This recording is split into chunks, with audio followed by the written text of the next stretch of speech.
from now on, our guests are going to expect the curbside experience that they've been getting.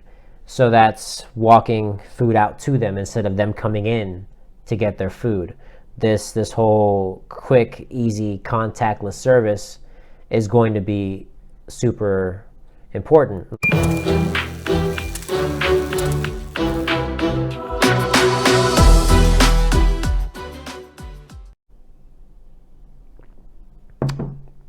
So, despite everything, I think the bulk of our restaurant sales are still going to be in to-go for at least the next couple of weeks. And as every state slowly reopens, I don't think we'll be back in full force for at least maybe about a month and a half after all the restaurants reopen. Or I think in the state, in Georgia at least, I don't think, let's say everything goes good with our restaurant, I don't think we'll be 100% for another month and a half. So what are we doing between then? Timestamps on food, I think, is a great reassurance for our guests to know that once that food is packaged, it's sealed, it has not been touched, it won't be touched until you, the guest, take that food and get to examine it. That extra reassurance is going to be super important. I have been thinking about this a lot, and I think that I think that COVID-19 has really opened a lot of operators' eyes to third-party vendors. I've only had one encounter, or at a restaurant that I worked at, with the online ordering, and it was a nightmare. And I'm talking about like Uber Eats, DoorDash, what's Grubhub, all those. A lot of times, it was an issue.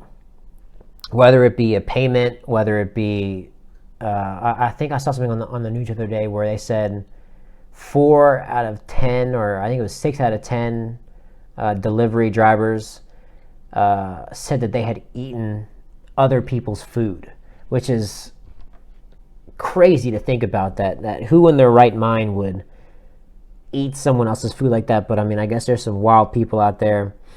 But it brings up the topic, do we need third-party vendors? I think, one, they're charging ridiculous rates and ridiculous prices for their services. For our guests, the extra charges and fees is unreal. I mean, if I order $4 of McDonald's, I end up paying almost I think it's like $15 just in delivery fees, tip, service fees, taxes. There's all kinds of extra crap that they add on to it. And I'm assuming that all these restaurants and fast food chains are paying a ridiculous amount of money for all this. Now, I'm only going to talk about restaurants. Do we really need those third-party vendors? I think now is the time to seriously consider having your own app. And if not an app, some kind of online service, whether that be through your website, through, I guess technically you'd have to go through another vendor if you went online, but I think it's better than having to pay someone else. You can, use your to-go servers as delivery drivers. I think restaurants should seriously consider looking into delivery service systems within their restaurants. I think it'll be only beneficial to them, especially right now when to-go sales are where they're at right now with restaurants and how important they are. From now on, our guests are going to expect the curbside experience that they've been getting. So that's walking food out to them instead of them coming in to get their food. This whole quick, easy, contactless service is going to be super important. Like the article said earlier, having guests do paperless. We're already in a technological world using the little squares or, some kind of, bringing the Posi out on the iPad and being able to run their card there. That way there's literally no way that I'm bringing anything infected into the restaurant. That's, been with the consumer or been with our guests.